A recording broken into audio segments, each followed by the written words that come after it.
Mais il y a 2-3 ans que je ne fais plus que 2 ou 3 films parce que c'est très fatigant.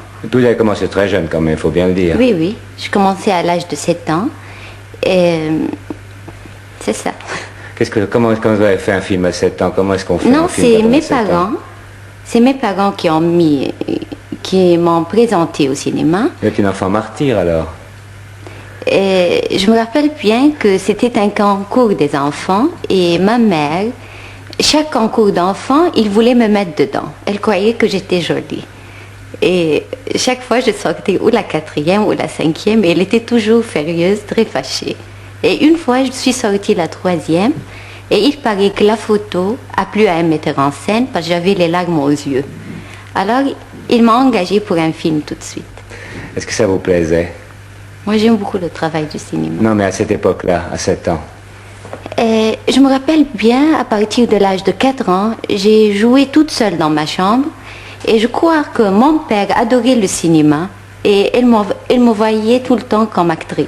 Qu'est-ce qu'il faisait votre père? C'est un professeur de mathématiques. Oui. C'est Et juste. vous m'avez dit que vous avez eu un grand drame à 13 ans à propos de la comédie. Oui. Racontez-moi Parce ça. que dans ce temps-là, je ne veux pas dire combien d'années, mais je me rappelle bien que toutes les filles à l'école me disaient tu es une actrice, tu es une actrice. Tous les acteurs, et dans ce temps-là, ce n'était pas bien d'être acteur en Orient. Et je suis rentrée à la maison et j'étais un peu amoureuse d'un jeune garçon qui me disait je ne t'épouse pas si tu ne cesses pas de jouer au cinéma. À 13 ans, votre vie était brisée alors? Oui, je commençais très tôt. Ah oui. Et par la suite, ça s'est arrangé? Vous avez abandonné Non. l'amoureux et continué le cinéma? Non, j'étais chez mon père, j'ai pleuré, je lui dis je ne veux plus travailler au cinéma. Évidemment, j'ai pas osé lui dire pourquoi parce que on n'accepte pas que la fille soit amoureuse en Orient. Et mon père, il m'a dit tu es complètement libre, mais pense bien que tu as une carrière et tu es bien, il faut penser à ça.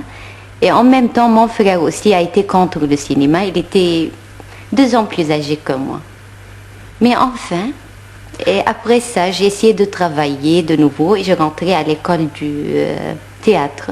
Mais je n'ai jamais joué au théâtre. Mais je sais qu'aujourd'hui, maintenant, c'est très différent, qu'une actrice, c'est au contraire très bien considérée. Oui. Mais vous avez des souvenirs précis, à part ceux de votre première enfance, de l'époque, justement, où une actrice était mal Oui. considérée. Comment Oui. est-ce qu'on les traitait? Qu'est-ce qu'on leur disait? Et je me rappelle bien à l'école, plusieurs filles me disaient tu es une actrice, mais d'une façon incroyable. Et je me rappelle bien, un acteur ou actrice en ce moment pouvait pas donner, ne peut pas, comment on dit ça en français, voter. Oui. C'est juste? Oui, voter, c'est juste. Voter. Elle ne pouvait pas voter. Non, c'était quelque chose comme ça, un acteur, une actrice. C'est un petit peu infamant. Oui, mais il y a 8 ans ou 10 ans que vraiment les acteurs très bien vus maintenant en Orient, même la plupart des gens ou la plupart des filles veulent être une actrice. Mais moi, après cette histoire-là, j'ai essayé d'être toujours très correcte et devant tout le monde, j'étais bien et toutes mes rôles ont été la fille sérieuse et bien et tout. Justement, on en